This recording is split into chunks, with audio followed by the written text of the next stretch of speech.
It's like a crime, violent and hard. Stare at each other, eye to eye. When you're not in that picture, I feel blue. Can't imagine a world that's without you. We are rivals, that's all we are. Follow me till the dawn. Secrets you keep are so dark and heavy. Who knows what I hide deep inside of me?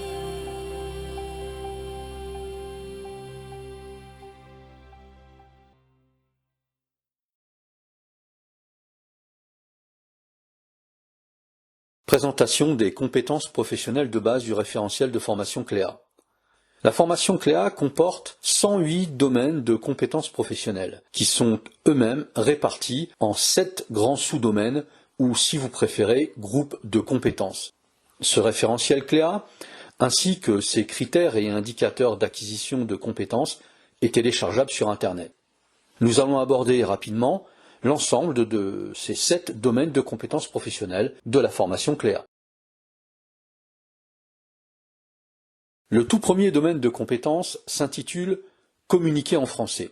Il est constitué de 5 sous-domaines de compétences qui se déclinent eux-mêmes en divers critères liés au savoir de base que je vais brièvement vous décrire.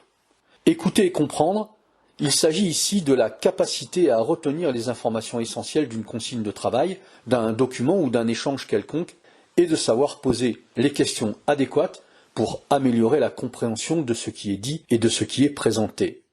S'exprimer à l'oral, c'est être capable d'argumenter une position, de reformuler dans un champ lexical qui est celui du langage professionnel de référence et de relancer le débat par des questions judicieusement choisies. Lire, c'est être capable d'identifier un document, d'en retirer les idées essentielles et de les comprendre, bien sûr, de repérer des erreurs éventuelles et d'être en capacité de répondre aux questions posées concernant cette documentation et d'en retranscrire les données dans un tableau à double entrée. Écrire constitue le 4e sous-domaine. Il s'agit ici de rédiger dans une formulation respectant la syntaxe, le vocabulaire et la grammaire, de remplir un formulaire, de transmettre un message clair et de repérer les anomalies dans un document de travail, ainsi que de notifier une observation ou faire état d'un problème. Enfin, d'écrire et formuler, c'est être en capacité de transmettre une consigne de travail ou la résolution d'un problème sans en altérer le sens et en respectant les règles de la communication. Le second domaine de compétences est lui aussi constitué de 5 sous-domaines.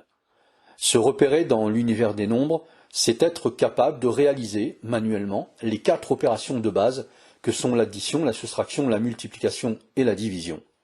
C'est aussi être en mesure d'effectuer des classements et de les sérier en différentes catégories, de réaliser un classement dans un ordre croissant ou décroissant, de connaître les ordres de grandeur d'un nombre entier ou d'un nombre décimal, de connaître le principe de proportionnalité, d'effectuer un calcul mental élémentaire, tout cela de manière cohérente et compréhensible. C'est aussi être capable de résoudre un problème mettant en jeu une ou plusieurs opérations et de calculer un pourcentage.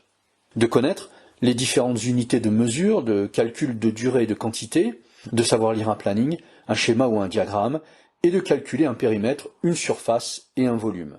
Se repérer dans l'espace constitue le 4e sous-domaine. Il s'agit ici d'être capable d'extraire et de transmettre une information à partir de la lecture d'un plan ou d'un schéma et de répondre aux questions liées à la compréhension d'une carte. Enfin, sans doute l'une des compétences les plus importantes, car elle est reliée au domaine de compétences du D1, communiquer en français, dans son sous-domaine transmettre et formuler. Il s'agit ici d'être capable de transmettre un calcul en représentant toutes les étapes logiques d'un raisonnement mathématique. L'utilisation des techniques de l'information et de la communication numérique est composée de 4 sous-domaines. Tout d'abord, connaître l'environnement de base et l'utilisation d'outils informatiques tels que l'imprimante et bien sûr l'ordinateur, ainsi que le courriel. C'est savoir mettre en forme des documents dans différents logiciels de traitement de texte comme Word, de présentation comme PowerPoint ou encore le tableur Excel. C'est aussi être capable d'effectuer des recherches Internet, de savoir se repérer dans cet environnement numérique et enfin connaître les fonctions de base et savoir utiliser une messagerie Internet. Le quatrième domaine de compétences, travailler en équipe, est lui aussi composé de 4 sous-domaines. Il s'agit ici d'être capable de comprendre les enjeux des règles imposées par l'environnement de travail, de respecter les horaires, les règles de politesse élémentaires, ainsi que de respecter les règles d'hygiène et d'adopter une tenue vestimentaire conforme à l'environnement de travail. C'est être en mesure d'identifier et de comprendre les missions des membres de son équipe, ainsi que l'impact de sa propre mission sur les enjeux de l'entreprise. C'est prendre en compte les différents points de vue, de s'engager, de contribuer au travail d'équipe, d'en mesurer la qualité et la conformité aux objectifs visés. Enfin, c'est être capable de communiquer de façon adéquate face à différents interlocuteurs en respectant leur statut et leurs fonctions, d'adapter sa communication en fonction de ces différents critères. Le 5e domaine de compétences, travailler en autonomie et réaliser un objectif individuel, comporte quant à lui 3 sous-domaines de compétences. Comprendre son environnement de travail, c'est être capable d'en décrire les différents acteurs, d'identifier les personnes ressources, les missions de chacun, de rechercher et de transmettre une information claire et précise. C'est évidemment être capable de réaliser des objectifs individuels qui sont évidemment en lien avec les objectifs poursuivis par l'équipe et l'entreprise. Travailler en autonomie ne signifie pas faire ce que l'on veut sans tenir compte de son environnement professionnel. C'est une évidence. C'est aussi être capable de prendre des initiatives, être force de proposition, de s'engager à respecter les délais et la qualité demandée. C'est aussi être capable de repérer des dysfonctionnements et d'y répondre efficacement, d'expliquer et de rendre compte de son activité. Apprendre à apprendre tout au long de la vie constitue le 6e domaine de compétences CLEA, réparti en 3 sous-domaines. C'est un domaine de compétences très important car il est directement lié à l'activité professionnelle. Le premier sous-domaine, accumuler de l'expérience, c'est être en capacité d'identifier ses atouts et ses axes d'amélioration concernant son apprentissage et sa pratique professionnelle. C'est comprendre la valeur de son apprentissage dans la réussite de son projet professionnel. C'est être en mesure d'expliquer ses réussites en les illustrant par des exemples concrets. C'est connaître la structure d'un CV, d'être capable de le rédiger en fonction du poste qui est recherché et surtout de concevoir un projet professionnel qui est réaliste, en cohérence avec son expérience bien sûr, et son profil et ses capacités. C'est aussi établir une liste de ressources, qu'elles soient financières, humaines ou techniques, et de mobiliser celles-ci pour atteindre ses objectifs. C'est faire preuve de motivation, de curiosité. C'est aussi construire un plan d'action reliant apprentissage et projet professionnel.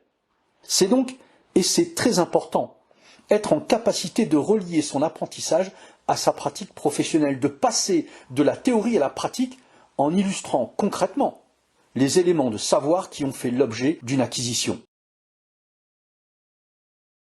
Et c'est enfin identifier les messages clés d'un texte, quel qu'il soit, de s'imposer une exigence de qualité dans le travail effectué, et c'est être capable d'expliquer son parcours en identifiant sa progression, ainsi que le chemin qu'il reste à parcourir pour réussir. Abordons enfin le 7e domaine de compétences professionnelles, composé de 4 sous-domaines liés au respect des règles, à la prévention des risques, au secourisme et à l'environnement. Le point 7.1 fait référence au respect des règles de sécurité, d'hygiène et environnementale, ainsi que la mise en œuvre d'une procédure qualitative. Il fait également référence au pictogramme de sécurité, qui se classe en 5 catégories distinctes. Il évoque les procédures en matière d'hygiène, de sécurité et de qualité d'environnement. Le point 7.2, avoir les bons réflexes, les bons gestes et les réflexes afin d'éviter les risques, évoque quant à lui les automatismes qui sont liés aux gestes professionnels, les gestes et postures afin de prévenir les troubles musculo-squelettiques qui sont liés au déplacement de charge, d'identifier un dysfonctionnement et les risques qui y sont associés afin d'alerter les interlocuteurs qui sont concernés.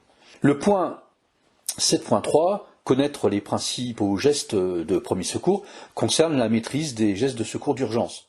C'est savoir réagir de manière adaptée à une situation dangereuse. C'est identifier le bon interlocuteur à alerter selon les situations les plus courantes lors d'un accident de travail ou d'un malaise. Le point 7.4, contribuer à la préservation de l'environnement et aux économies d'énergie, aborde les sujets tels que la gestion des déchets, les règles élémentaires de recyclage, l'usage optimal des installations et des équipements afin de réaliser des économies d'énergie et choisir et utiliser les produits d'usage courant tels que les produits d'entretien et enfin la notion de développement durable. J'aimerais à présent aborder un point important de la formation Cléa. Il s'agit de la démarche qui est liée au travail de l'apprenant, aux efforts et à l'engagement qu'il faudra nécessairement fournir pour réussir son apprentissage. Car le formateur ne fait qu'éclairer le chemin conduisant à la connaissance, mais il est de la responsabilité de l'apprenant d'arpenter ce chemin afin d'acquérir les connaissances et les compétences qui lui sont utiles à son apprentissage et à la réussite de son projet. Apprendre, cela demande d'analyser un certain nombre d'éléments, qu'ils soient théoriques ou issus d'une situation problème à résoudre, et de faire l'effort de reformuler sous la forme d'objectifs à atteindre ces éléments d'analyse afin de parvenir au résultat attendu. C'est aussi définir la nature du problème lors d'un travail en équipe, prendre le temps de décrire la situation et d'analyser les problèmes périphériques. C'est, nous l'avons dit, définir l'objectif à atteindre en évaluant les risques, en proposant des solutions qui cadrent avec la mission individuelle ou collective, et c'est prendre des initiatives en lien avec les tâches à réaliser. C'est aussi définir les moyens, des moyens financiers, humains, matériels. C'est déterminer les procédures à respecter. C'est établir un plan d'action, et bien sûr, respecter les délais imposés. C'est enfin contrôler la qualité de son travail, qu'il soit individuel ou collectif, selon une grille de critères répondant aux objectifs fixés, et établir une communication assertive avec son environnement de travail.